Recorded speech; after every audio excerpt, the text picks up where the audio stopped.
What's up, guys? I'm back with another video, and today I'm going to be talking about who's better between Trae Young and Ja Morant. Now, a lot of people like to compare Trae Young and Luka, and I honestly don't even think that's close. I feel like Luka's a way better player than Trae Young. I feel like this is a better comparison because Ja Morant is also a great and up-and-coming point guard that's probably going to make the All-Star team this year, and Trae Young is probably going to do the same as well. So I think this is a better comparison. So if you like this type of content, like and sub on the video if you haven't already. If you want me to do more who's better in the future, just go crazy on the vid and say it in the comments, you know what I'm saying? So like and sub on the video if you haven't already, and let's get right into it. First, we're going to talk about Ja Morant. Ja Morant is one of my favorite players in the league, and I feel like his passing ability is one of his most underrated abilities.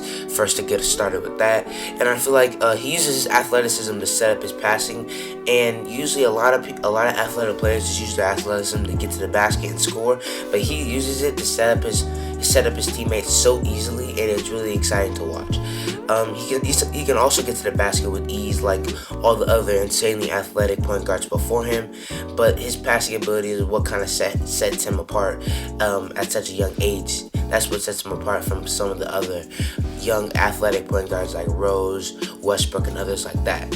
His shooting is coming in, but it's not good right now. It's very, very inconsistent, and his mid-range is decent as well, and he has a floater in his bag. So you go with that.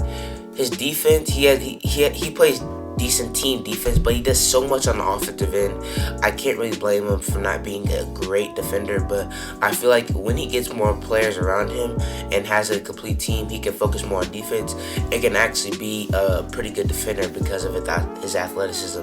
And I feel like he has that heart, and he wouldn't just be one of those players that just takes breaks on defense. I just don't think that's in him. So that's why I feel like he's not the greatest defender, but he's fine. So I feel like he's a better defender than Trae Young. And also, coming into this, I feel like a lot of y'all probably thought Trae Young would get the passing category so easily, but Ja Morant is such a good passer. It's insane, and it's really underrated. Maybe it's not underrated, and a lot of other people know. Trae Young's passing is really good too, but Ja Morant's is up there, so I'm not really sure who's won that category yet. Trae Young is obviously won the shooting category, and the finishing category is close because Trae Young is a decent finisher as well. But I just love where Ja Morant's game is going, and also another big thing about him is that he's won a lot of games early in his career already. He got to the play-in game, and he lost the last game in the play-in game against Damian Lillard to get to the playoffs.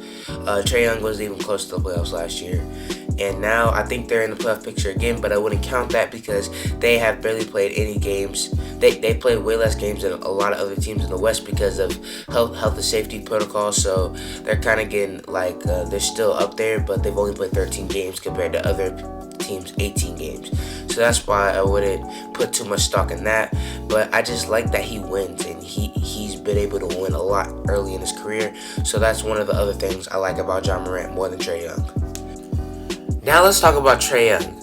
Trae Young has become a very polarizing player to talk about because of his shooting struggles this year, but I still think he's a great shooter, and I'm not taking that into account, and he'll get his stroke back, and he'll become a 38% shooter once again on high volume, and that's really insane. I think the only other player that can do that off the dribble is probably Damian Lillard and Steph Curry. I can't think of a lot of other players that can do that, and now he's shooting 36% on such high volume, and you have to take that into account when you're looking at people's percentages. He's taking so many three-point shots that you can't expect him to always be at 39-40%, but I know it was kind of concerning when he was at 20-something%, but you can't be concerned with that, and he's always going to be an insane shooter. He was just in a slump.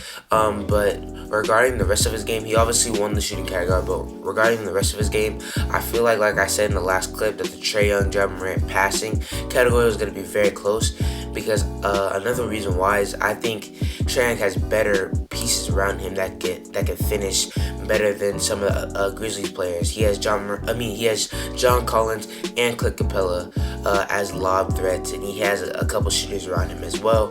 I think he just has better personnel than Ja Morant this year, so I'm taking that into account when I'm talking about the passing category. I'm not really sure who is going to win that yet, but I really like that he's perfected drawing fouls this year, and that's gonna really help his game when he's not on for the 3-point line, when he can't get in the lane and finish. He can still shoot 50 15 free throws a game like James Harden and still have a decent game and help his team win that way. So I know it's kind of a polarizing thing that he's flopping or whatever, but if you could perfect drawing fouls, then why not perfect that and help your team win? He's just trying to help his team win. He's not trying to be like that. He's just trying to help his team win. So I don't take that like the floppy stuff. I don't really care. But regarding the rest of their game, I feel like Trae Young is just a better natural scorer, just a better scorer, just naturally, and a better shooter. So I give both of those categories to him. But we're gonna have to talk about the winning category because he has a lot of new pieces to the roster. So if he can't have a lot of success this season, they're at the 6th seed right now, I think, and hopefully they don't drop, because if they do, then we're gonna have to really talk about Trae Young and his impact on winning, because Ja Morant took his team right there in the West to the playing game. And I feel like with the roster he has, I don't think Trae Young should be even in the playing game if he is as good as we think he is.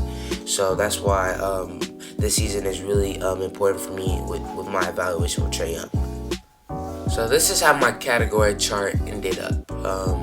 If you want to screenshot it or whatever, but it's not going to take in full account who I think is a better player. Although Ja won 3-2, I feel like Ja is a more complete player, but Trae Young is a better player because his three-point ability when he's on and his scoring ability is just that good. And the passing is really close because Ja Morant's athletic ability with the passing is what took him over the edge for me, and that's why I think he's a better passer. But it's very close, and that's why I think Trae Young is still a better player, although Ja Morant is a more complete player. You can still be a better player and have 2 traits that are just insane than Ja's 3 traits that are better. He has 3 traits that are better, but maybe the other 2 aren't great. And I feel like Trae Young's three-point ability and his scoring ability with the scoring ability is just getting points on the board, which is 3-point shot, scoring, getting to the rim, free throw ability with draw contact. That's all scoring to me. So that's why I think Trae Young's a better player. And with all that, with his scoring ability, he can be a special player in this league and can be a very big piece to a championship team. I don't know if he can be a number 1 option, but at least a number 2 option to a championship team with all that. And I feel like Ja Morant could do the exact same thing. But like I said at the end of my Trae Young clip, this season is very dependent on his success winning wise. We're gonna have to talk about, because he has such a better roster, how much he affects winning. So this may change with this new season ending, but right now I feel like Trae Young is still a better player, but it's close. And I'm tired of people even talking about Luka and Trae Young in the same sentence, because it's not close at all. So that's what I wanted to say at the end of the video. If you like this type of content, like a sub on the video if you haven't already, and I'll see you guys next time.